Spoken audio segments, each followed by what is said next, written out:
Ooh, doggy. Ooh, doggy. What's up, my friends? Oh, happy Monday. Happy Monday.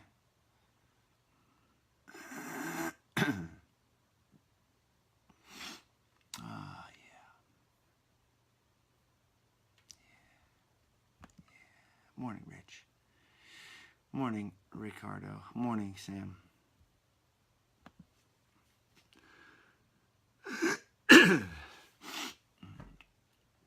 Morning, Dread. Good to see you. It's bright and early, dark and early. Dark and early. It's really dark out there. We're going to hop into AMX pretty quickly right now. This is the last day of the Dichotomy of Leadership. Thanks for the share, Dread. I can always count on you for that, man. Appreciate it. Larry Moore, welcome, my friend. So I just got done doing. I'm doing well, Sam. Thanks, buddy. I just got done doing. Now, it turns out I butchered this. It turns out I did it wrong. However, in doing it wrong, thank you, Dennis, for your share as well. In doing this wrong, I did a different thing. So whatever. So two friends of mine, well, a friend of mine and a soon-to-be friend of mine, do this burpee challenge. Hello, Andrew Ritter. Do this burpee challenge. And I thought it was 30 minutes. Turns out I look at my note here, and it's 31 minutes and 33 seconds. So quick story. Spartan World Championships, there were these three guys doing this crazy jaunt. It was called Locked and Loaded for 24 hours. They were in a big shipping container, blacked out shipping container. It was a big deal. Totally sensory deprived, no sound, no light, no nothing, pitch black for 24 hours. Crazy. So I had one of those guys on my show, Dread, which you'll hear whenever you'll hear whenever you listen to it.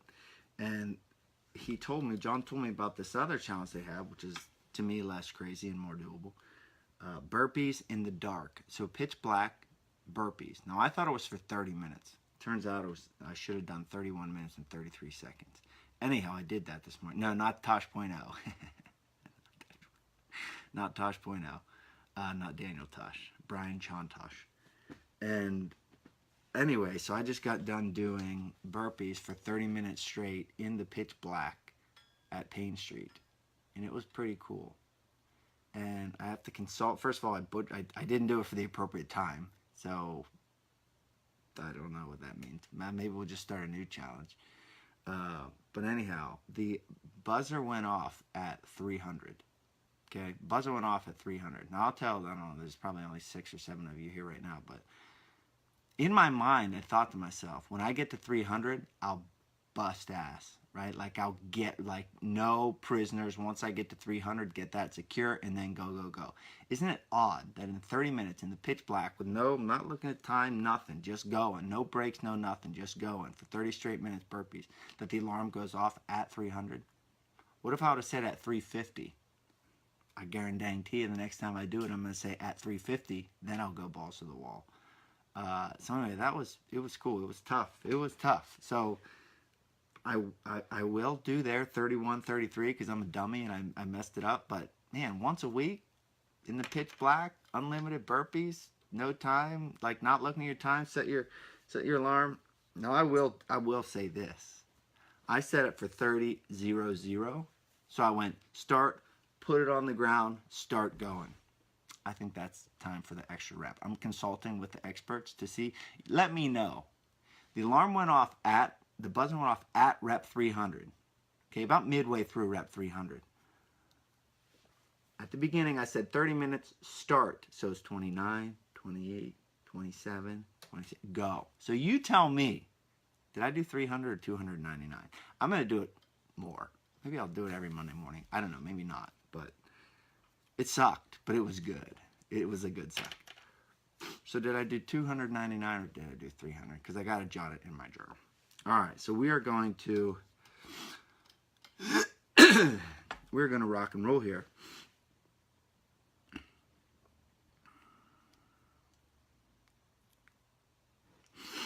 All right, let's rock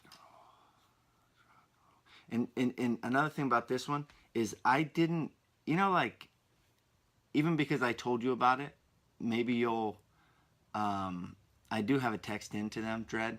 I sent it this morning after I finished, and I think they're in different time zones, so it may be a little bit until I get a response back, but I do have a text into the Burpee Masters. Oh, but even now, you can start strategizing. I just thought, I did some strategizing, over the weekend last night. I thought, what am I going to do? Am I going to do, not right now. Am I going to do like 10? Because you don't have you're not looking at your, yeah, one's from Canada, Pritch, and then the other one's from out west. You don't have you can't look at your clock. So I'm thinking in my mind, do I just do like 30? Hold on, hold on, let me. So I have a workout that I do 30 burpees a minute break, 30 burpees a minute break, 30 burpees a minute break. I have that workout that I do. I do, it's between 31 and 33 minutes, that particular workout. So I was thinking to myself, well, do I strategize and count in my head? Do I do approximately that pace so I know what pace I'm going at? And at the end of the day, I thought, nah, you know what? I'm just going to go balls to the wall for the entire 30 minutes. Stop only when I need to stop. So I don't know if I'm going to strategize next time. I kind of like this just getting after it because it's just like climbing a mountain, or it's some freaking pit bull's chasing you. You just got to go. And I kind of like that, except this time I'm going to set my limit at like 350. It is pretty stinky though, Dennis, talking about the clock there. It is kind of stinky because it's as pitch, I mean, it was dang near pitch black. And it just, you just didn't know. You just kept going. And it was kind of disheartening. You're at like 24 and you're like, oh my gosh, I have like 275 more. It's terrible. All right. Okay, 1, 2, 3. Good morning, my friends, and welcome to the Spaniard Show. This is AMX 596, The Dichotomy of Leadership. We are studying by Leif Babin and Jocko Willink. This is the last day, so I highly encourage you. Here's like a 1-2, maybe even a 1-2-3 punch. Listen to today's episode, then go to James Altucher podcast and listen to Leif and Jocko on a recent episode there, and then go to charliespaniard.com/reading list and get a copy of Dichotomy of Leadership, read the book, and help support the Spaniard Show in the process. Now, it's Monday morning, October 22nd, and I just got back from Payne Street. I did the burpee challenge, got it from one of my friends, one of my soon-to-be friends that I met at the Spartan World Championships, John Witzing and Brian Chontosh, and it's a good one. It's a good one. I'll be talking more about it in the near future. Let's dive into AMX 596. So this is Leif speaking on the most important place to point his weapon, okay, in battle. Now today's chapter, today's dichotomy is called Focused but Detached. So Leif is telling us his most important, if you're watching Facebook Live, you can see me aiming my weapon. The most important place to point his weapon as the leader, and this may come as a surprise, as the, quote, as the leader, I trained my weapon at high point. The weapon pointed towards the sky. With my weapon at high point, high port, I no longer look down the sights with tunnel vision. That's it, up at the sky. When I had when he had his gun pointed up to the sky, he no longer had tunnel vision. So how many times, and he's saying that gave him maximum vision, the ability to assess the situation. How many times have you gotten into something? And I'm pointing at me right now. How many times have you gotten into something where you've gotten tunnel vision? You're focused on the details, right? You get into something so much that you're focused on the details. I know for me and Dredd, we're building this show. I get so lost in the details of a download. And my friend Anthony, months, probably even a year ago, said to me, Charlie, don't get stuck in the downloads. The downloads is one metric. But I may sit here and I may obsess over the download, when truly, that's the details, right? We want to focus on the mission. So it's like you do so much that you forget about the mission. And this reminded me of a favorite saying of mine, a really cool saying of mine that I never truly got. And then I thought of it during this reading, and then I looked it up. You're unable to see the forest for the trees, right? You're unable to see the forest for the trees. You're unable to grasp the big picture because of your concern with the trivial details. So again, they're telling us, take a step back from the situation. Sometimes the quickest way to get out of a hole is to stop digging. Take a step back to take a step forward. It's that mindset that it carries with in this chapter. Moving on, Leif tells us leaders must be detached, must pull back to a position above the fray where they can see the bigger picture. So that word detach, whenever I went down to muster, and I've been around the echelon front crew a fair amount between muster, hanging out with some of them at doing jiu-jitsu and going to jiu-jitsu camp up in Maine. And they use this word detach. And not just in military, but they use it in their everyday vernacular, detach. So when you detach, you step back or assess. So think of your emotions. Think of the last argument you got in with your spouse, with your kids, with anyone.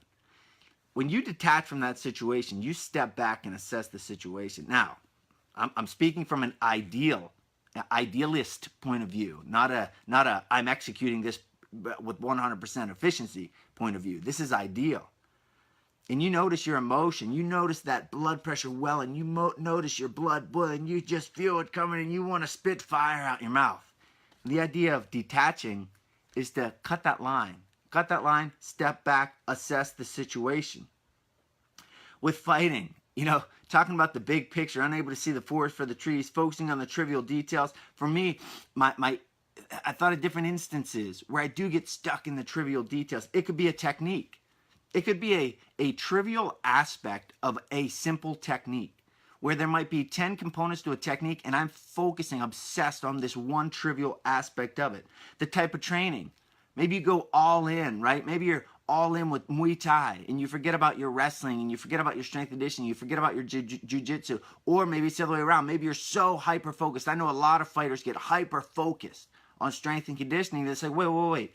Are we trying to be the world strength and conditioning champion of the world, or are we trying to be the world championship fighter? You get lost in those details. With nutrition, trust me, I know you, by default, right? You're listening to this show, so you listen to some of the same people I listen to. There are so many nutrition, so many diets, so many this and that and the other thing, that every time I reach for something, I'm thinking, oh my gosh, this is okay? Oh my gosh, I'm going to eat this carb. I can't eat this carb. Oh my gosh, what if I eat this? It's like, get out of the freaking weeds, man. Get out of the weeds and start living. Focus on the big picture here. Are you making good choices? Especially when it comes to nutrition, are you making more good choices than bad choices? Yes. Okay, now let's start to distance that gap between the good choices and the bad choices. The dichotomy here, to spell it out for you, is that you can't be too detached or you lose awareness, right? So if you're so detached, you don't even care about the team. You don't even care about your nutrition. You don't even care about how your family feels or your friends feel or your inner circle feels, that you lose awareness of the situation. You don't even know what's going on.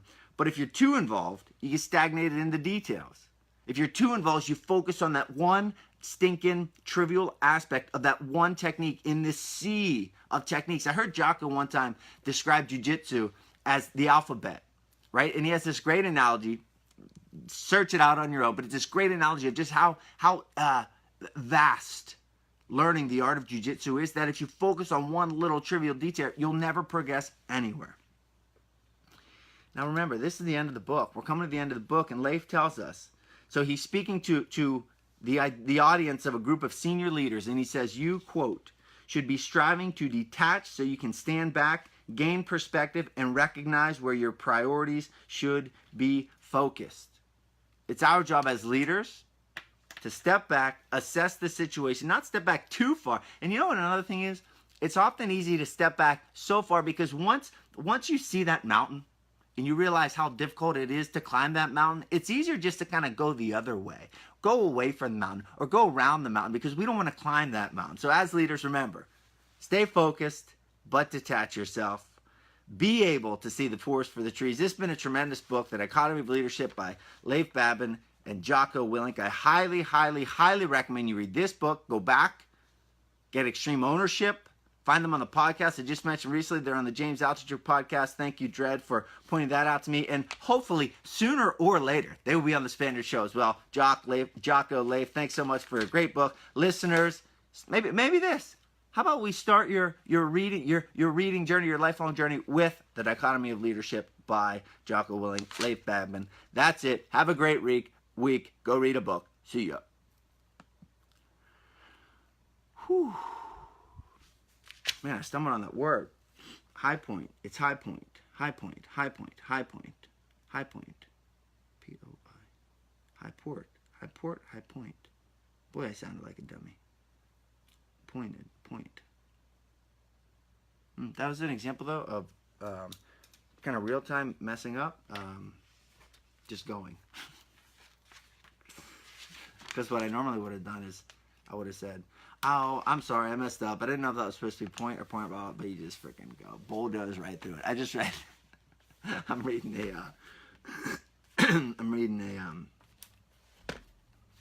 Mr. Rogers, that's the next book. And he talks about, one of his friends talks about him getting made fun of in high school. Kids were making fun of him. He was on stage, kids were pointing and laughing. And he said, he just bulldozed right through it. So that's what we're going to do. We're going to bulldoze right through it. Not speaking of bulldozing. Anyway, I went to Disney on Ice yesterday. It was so freaking cool. I think I probably liked it more than my daughter liked it. It was just awesome. Everything about it. Like I get life lesson-y out of nearly everything. But first of all, the art, the singers, skaters, actors, characters, etc. What they were doing, their movement, their body movement. There was some acrobatics involved, super cool. But then also the power of the characters, the energy, the impact, the influence, the amount of smiles and goodness that those characters have given us, the world, is awesome. Awesome. There was the Mickey, Minnie, Goofy, Donald. I don't know if Daisy was there. But then, Tinkerbell was there. Moana, Frozen, Toy Story. There were so many, and it was so cool. It was just really cool. So that was the first time I've ever been to Disney on Ice. And it's interesting, as I just referenced, Dred, you'll remember this if you're still watching. In Mr. Rogers' book, which I'm currently reading, start talking about tomorrow, they compare, or it's a biography, but the author states how it was important to Mr. Rogers to not commercialize his show. And they mentioned Disney, and they mentioned someone else, but I forget who the other else was. But the author states that it was his decision to not commercialize like that, but the cost, remember, because nature doesn't favor something for nothing, was that his legacy is not nearly as big as Disney's legacy. So that was kind of a neat, he knew what he wanted, so he did what he wanted. And we'll talk a lot about that. Yeah, so that's it. See ya. See you tomorrow.